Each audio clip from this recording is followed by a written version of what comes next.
Thank you for listening to GCN. Be sure to visit GCNlive.com today. So we've been talking connective tissue. We've been talking about the connective tissue for a while, and for good reason. If we are truly, seriously interested in health, if we are serious about eliminating the disease process, and I don't say that lightly. Sometimes I don't believe that we're all that serious, that we're okay being moderately sick, that we're not serious about eliminating disease. If we're serious about eliminating disease, it can be done. Chronic degenerative disease is reversible.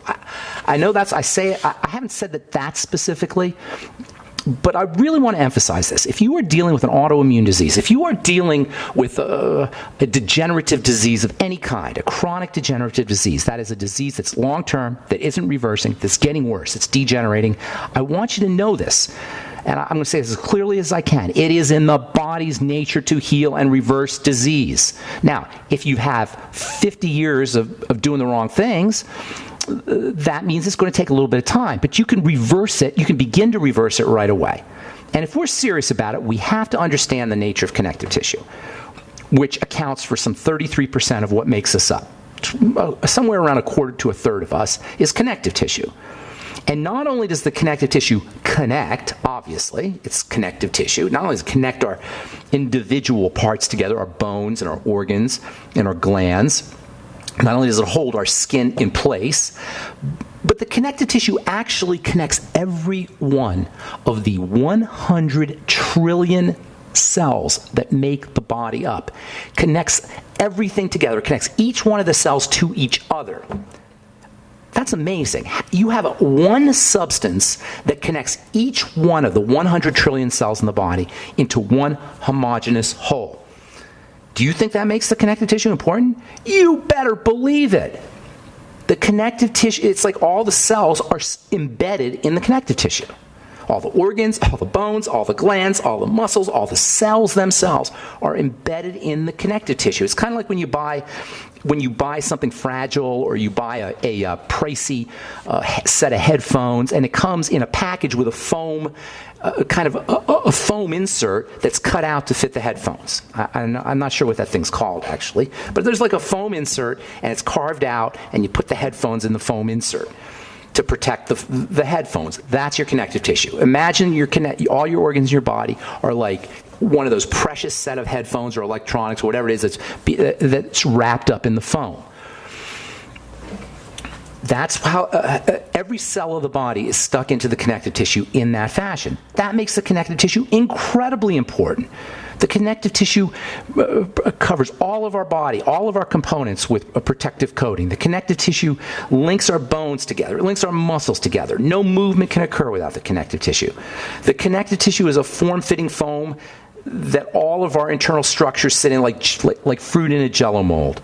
It feeds. The connective tissue feeds, it nourishes, it detoxifies every one of the 100 trillion cells in the body. So it should be no surprise that all of our health challenges, all of our diseases, our chronic degenerative diseases, all of our illnesses involve, and even perhaps are caused by clogged up, dehydrated, toxic, malnourished, deteriorating connective tissue.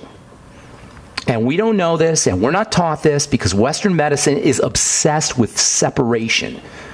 And we talked last week about how our culture is obsessed with separation. We build walls. We're obsessed with closing things off. We're obsessed with dividing. And you know what else? It's no surprise. The modern medical model is the same way. Western medicine is predicated upon carving the body up into separate systems. The respiratory system, the endocrine system, the joint system, the digestive system. And we have all these specialists to address all of these different symptoms or systems. Are we better for it? No. I'm Pharmacist Ben. You're listening to The Bright Side. All right. So we're talking connective tissue, fibrosis, sclerosis, stenosis, scoliosis. These are all connective tissue issues. If you hear the word fibrosis, like if you have a fibrocystic breasts or uterine fibroids, if you hear about fibroids, that's a connective tissue problem. Sclerosis, atherosclerosis, a hardening, multiple sclerosis, a hardening. All this is about the connective tissue. Stenosis of the spine, connective tissue. Defective connective tissue that's irritated, weakened, deteriorated, inflamed, and ultimately fibrotic, because that's what the body does when the connective tissue is constantly assaulted. It forms fibers to protect the connective tissue, to make it stronger, to strengthen it. That's behind the disease, folks. It's not a bad thing. It's just not supposed to happen all the time. That's why anti-inflammatory drugs are so dangerous and so toxic, because we're suppressing the body's protective response. Fibrosis, first you have deterioration and irritation to the connective tissue, then you have an inflammation of the connective tissue, then you have a fibrosis of the connective tissue. And this is behind every health challenge you can name, from autoimmunity to liver disease to chronic pain to TMJ, the horrible issue that happens with people's the transmandibular joint right in your mouth area. If you have TMJ, you know what I'm talking about. Migraine headaches are related to connective tissue in the brain. Chronic fatigue and fibromyalgia are related to connective tissue. Endometriosis, connective tissue. Cystic acne, connective tissue. Interstitial cystitis, which is a bladder infection that nobody knows what the heck to do with, is caused by inflamed connective tissue. Hello? That's what's causing it. If you have interstitial cystitis, which is a miserable condition where you have to feel like you have to go to the bathroom all the time and it hurts, it's like a long-term bladder infection that never goes away. It's because the connective tissue in the bladder is inflamed. It's a connective tissue problem. That's why you build connective tissue. The way you deal with interstitial cystitis is you eliminate assaults to the connective tissue, which come in through the blood, which come in through food. That's the relationship. That's the connection. That's why food toxicity can cause all of these problems. Food toxicity causes interstitial cystitis because toxins get into the blood. The blood then carries these poisons, and ultimately it starts to poison the connective tissue. The poisons actually get dumped into the connective tissue. And by the way, the blood is connective tissue itself. Cellulite is a connective tissue issue. Arthritis and even cancer is a connective tissue issue. And as we've been saying for the last couple of days, heart disease is about the connective tissue. It's not about the heart as an organ. It's about the structure, the scaffolding, the framework that the heart cells are hanging on. That's the connective tissue. The heart is covered with connective tissue. The pericardium is a bag of connective tissue that covers the heart. And all organs, by the way, have a scaffolding. They're built on top of a framework of connective tissue, like when you build a house. When you build a building, you build the framework first, and then you hang the various parts on the framework. Likewise in the body. The framework is the connective tissue. Heart cells, the bulk of the heart is heart cells, and it's all held together by connective tissue, which is responsible for nourishing the heart cells, responsible for oxygenating the heart cells, responsible for detoxifying the heart cells, so the heart cells can then do the work of pumping the blood. The heart cells are muscle cells, and most of them are muscle cells. They pump the heart, and they depend on their existence from the connective tissue. The connective tissue is the womb in which the cells sit in. The connective tissue is like the mother to the cell. It's the matrix. It's called the matrix. It's called the extracellular matrix. That's the name for the connective tissue. That's one of the names for the connective tissue, the extracellular, outside the cell matrix. The mother, the womb, and the heart cells feed off the connective tissue. And just like a mother feeds a baby or a fetus, it's like a mother feeds a fetus and detoxifies a fetus and breathes the fetus, the connective tissue does the exact same thing for the heart cells. And once the connective tissue breaks down, you're going to have problems with the heart. It's not a heart problem, it's a connective tissue problem. The heart, the connective tissue in the heart is absolutely vital. And this is why when it breaks down, the body has this mechanism for fixing it. And the mechanism involves the formation of plaques, which act like a Band-Aid to repair the connective tissue. This is not a bad thing. This is a good thing. It's bad when it keeps happening. And the question is, why does it keep happening? And that's where you run into the nutritional component. And that's where you run into the toxicity component and the lack of oxygen component. This Band-Aid, these plaques are not supposed to be suppressed. It's idiotic when you think about it, but nobody tells us this because we don't study the connective tissue. We don't study the relationship between the connective tissue and what it is and what it does. We study the organ, the structure itself, as the heart. Oh, you got a heart problem? Well, we'll just give you the statin drug. Heart disease is an energy disease. The cells don't have the energy to do what they're needing to do, and it begins with damage to the heart, damage to the connective tissue.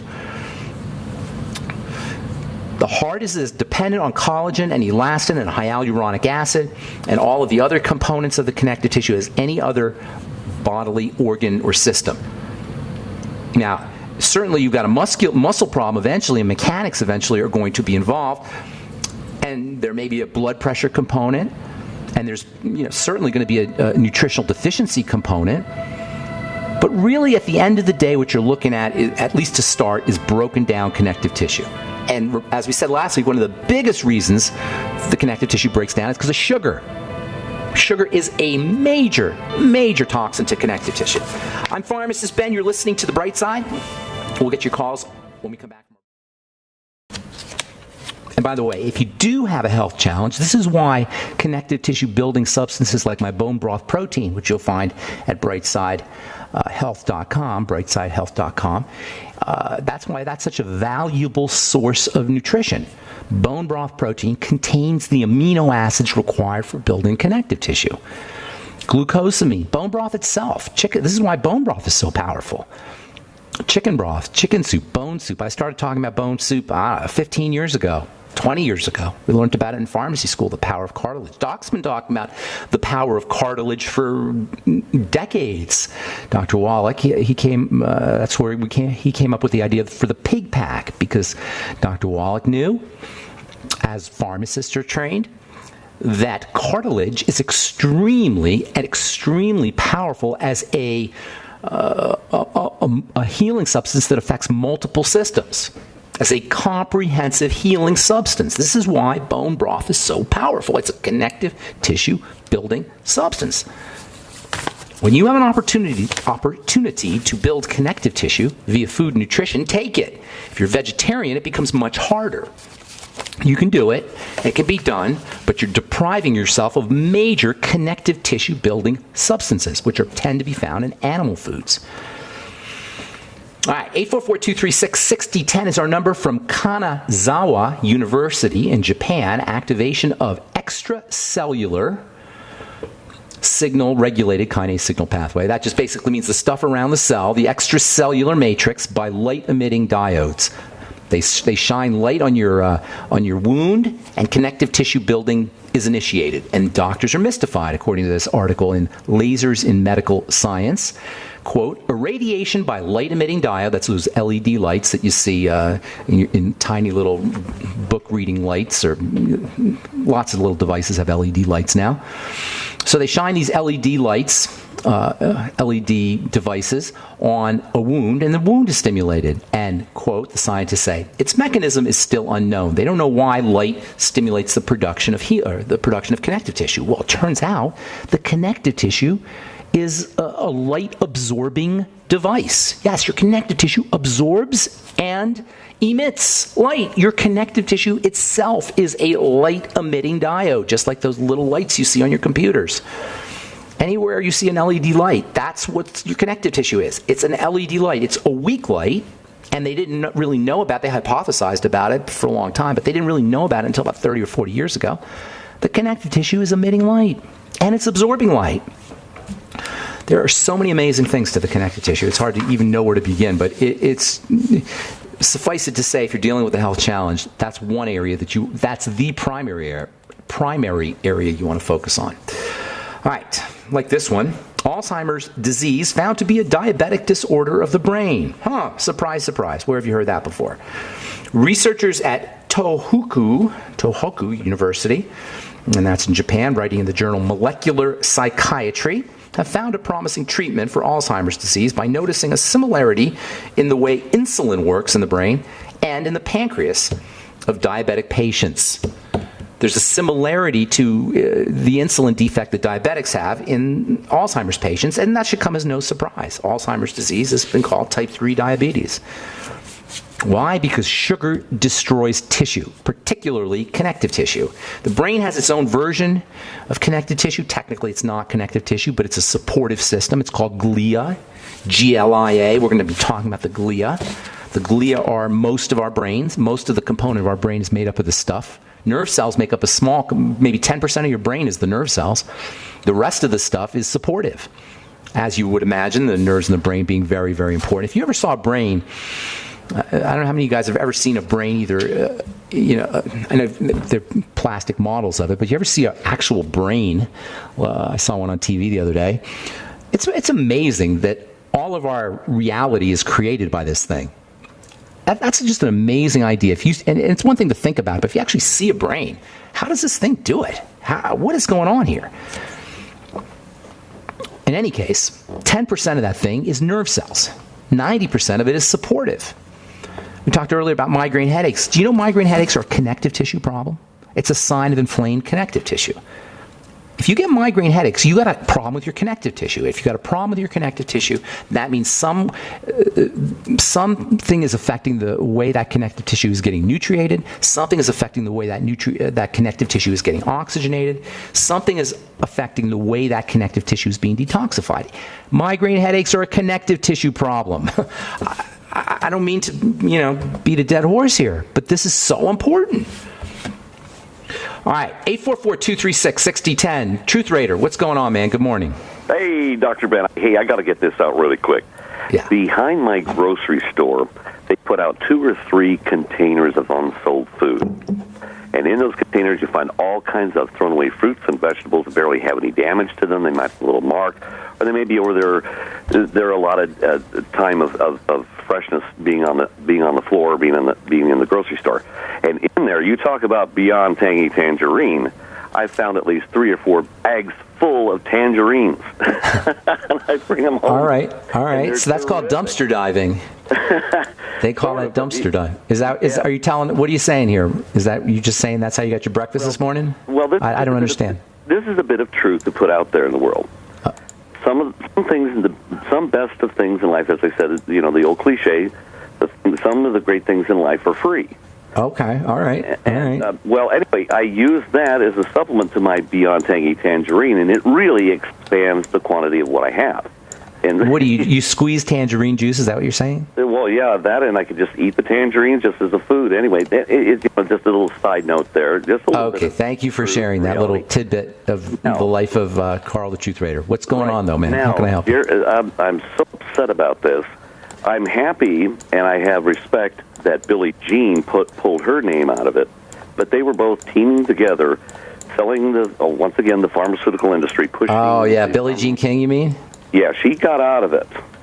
She did? Teaming up with Jerry. Now it's just Jerry. Did she intentionally get out of it, or she's not doing it anymore? Did she actually say, I can't do with her? It's just Mr. Clutch himself. What's his name? Who's Mr.? That's the one where they're selling the diabetes drug, or they're selling the blood thinner? No, he was talking about warfarin. First, he took warfarin. He said he had difficulties with warfarin. Now the Relto is once a day tablet that helps control his AFib. You know, what you're talking about, Carl, is a very interesting subject called direct-to-consumer marketing. And this is it's actually kind of recent. You're old enough to remember when there were no drug commercials on TV. You probably remember that, Carl. Because they only started like in the 80s, I think. Late 70s or 80s, somewhere in there, they started doing direct-to-consumer.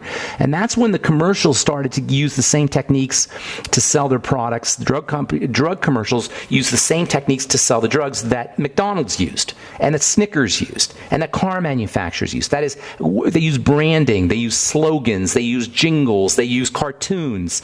They use all of these techniques, these marketing techniques that were honed and refined in businesses like cosmetics and businesses like the food industry.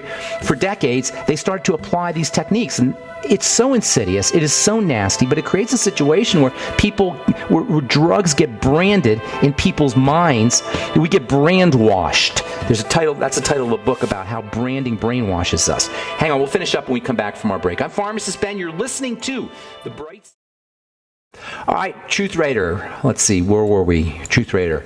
So yeah, that's the direct-to-consumer advertising thing where drug companies use celebrities and cartoons and slogans and all the things, the kind of ideas that you're talking about to sell their products. And it's really nasty and it's really insidious. The drug companies are selling us stuff like a car manufacturer sells us stuff.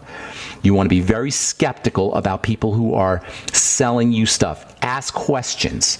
Not skeptical in a negative sense, but in a scientific sense.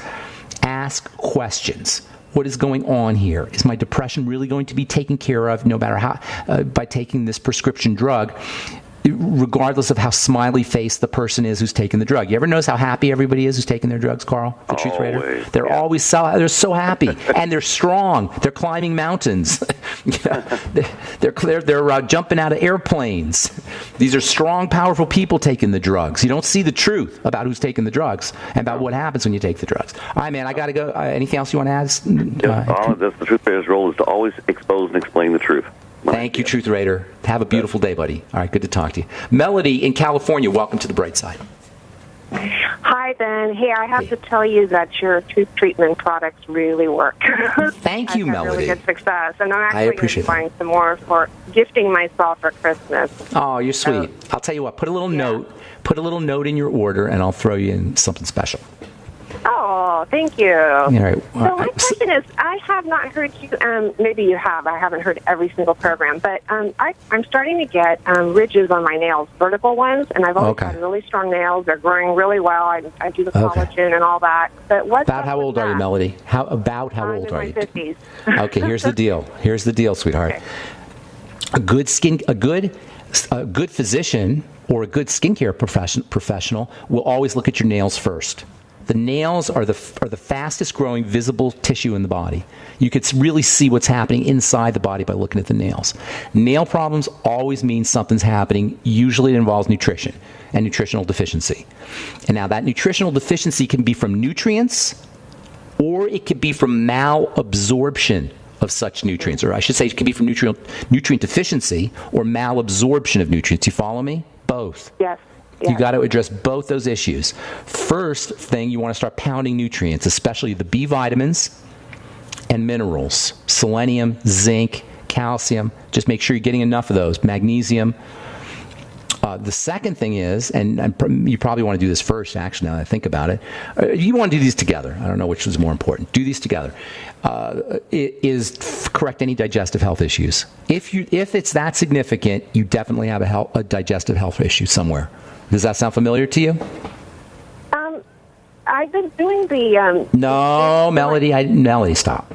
No, I don't know what it could be. I really... No, listen to me. I'm asking a question. Listen. Does it sound familiar that you may possibly have a digestive issue? I'm not attacking you. Good. That's it. That's it. That's all. That's all. Absolutely. That's all. That's all. That's where you want to focus. You would do that, number one, by, you know the drill. Elimination fasting for a couple of days, then the elimination diet, where you write everything down, food diary, look for problem foods, become a detective, notice a relationship, and then start doing things for the gut, especially apple cider vinegar, digestive enzymes with your meals. The ultimate enzymes from longevity are great. Fermented foods, vegetable juices, the Nightly Essence probiotics. Let's see what else. You may want to try some lecithin granules, maybe some extra bile salts. It may have to do with fat absorption. There's a very important relationship between mineral absorption and fats. So if you have a bile problem or a liver problem or intestinal problem of any kind, all of that can compromise your ability to absorb minerals. You have your gallbladder? They didn't take it out? Yeah, okay, good. Yep. Yeah, okay, good. So focus. How many of the enzymes, like what? 3 or 4 with every meal. There's no real way to know. I like to do something I call functional dosing, where you take a bunch and then see how you feel, like 7 or 8, and then start working backwards or work forwards. If you work forwards, take it 8 or 9 or 10, and you feel better, you find a cutoff point where you don't notice much of a difference, or you reverse it and go backwards and take less, and you find a cutoff point where you don't notice a difference. That's called functional dosing. Does that make sense? You follow me? Yeah, absolutely. Okay, good deal. What's the difference between the longevity products and then the ones that you have on your Bright Side Health? I don't have any longevity products on Brightside Health. Brightside Health is just stuff I like personally that I think people should have and that I know work. If it's on Brightside Health, I've seen it work multiple times. By the way, I'm getting great response from the CBD, Pure Hemp, which I knew I would get, Pure Hemp Technology CBD product on my website. It's a place where I market products that I think are really, really, really good and people need. And I vouch for them as being really, really, really good. They're on that site. They're really, really, really good. All right, I got to move, Melody. I hope I helped you out, Thank okay? you. No, God bless you. Thanks. Bye-bye. All right, Angelo in Texas, good morning. What's going on? Good morning, Ben. Hey. I was recently diagnosed with Graves' disease. Okay. And I've heard you on some of the archives talking about hypothyroidism, but... Hyper. What about Graves? I have hyper, right, but Yeah. I was heard the other. So. Let's talk about that real quick, okay, Angela? First of all, make absolutely sure you do not let them kill your thyroid or remove it. There's like 500,000 of them taken out every year. This is obscene. Right. Obscene. And they take, if you have cancer, that's one thing. You know, maybe you need to have it, you don't want it to spread. But if you have just Graves' disease, that is not a reason to take your thyroid out or poison it. That is idiotic with a capital I. And there's so many idiotic things that the medical model does to us. That's near the top of the list, is removing a thyroid if you have Graves' disease. Okay, so here's the deal. Well, I'm in belief that my thyroid's working just fine. Well, it could very well be. Just because the doctor tells you something doesn't make it so. Now, I'm not going to, I don't know whether it is or it isn't, but here's the thing about Graves, and here's the thing about autoimmunity. Graves is a sign that the body is in major distress. It's a signal of emergency. So what you do is you calm the body down. I don't want to say it's a sign. It is the precursor to an emergency. When the thyroid is revved up, the body goes into a hypermetabolic state. This only happens when there's some kind of stressor in the system, and that almost always means food. And this is what autoimmune diseases are about. Now, in the short run, if you have the symptoms of Graves' disease, the horrible fast heartbeat, and do you have any of the stuff, fast heartbeat, rapid pulse, or shallow breathing, or anything like that, oily skin? I do, and have been medicated and have recovered from it, but I'd like to get off the medication. Calm the body down. Use all that relaxing techniques we talk about. Use deep breathing, hot water, immersion in hot water, massage, meditation. You got to learn to relax the body. That's how you handle it in the short run. In the long run, you got to look at what's getting into the blood that's causing this distress, and it usually means a food. When you have an autoimmune disease, the first thing is to do is food. When you have anything, the first thing to do is food, but particularly autoimmune. Okay, are you there, Angela? Yes, I am. Okay, so I restricted my diet, gluten-free, right now dairy-free, you don't do it like that. I don't know if I do it that way, Angelo, and I'll tell you why. Because everybody's got their own specific issues. You got to find what yours are. And that's why this food diary and elimination diet is so important. Not everybody has a problem with dairy. Not everybody has a problem with all the components of dairy. In other words, not everybody's going to have a problem with yogurt. Some people have a problem with milk and not yogurt. Some people have a problem with butter and not milk. You know, you got to figure out what your particular flavor or brand, if you will, of food allergy or food intolerance is. And the food diary is the best way to do it. And foods that are ordinarily that you think are necessarily good are not necessarily good. You may have a problem with vegetables, for example. You may have a problem with organic veggies or organic broccoli.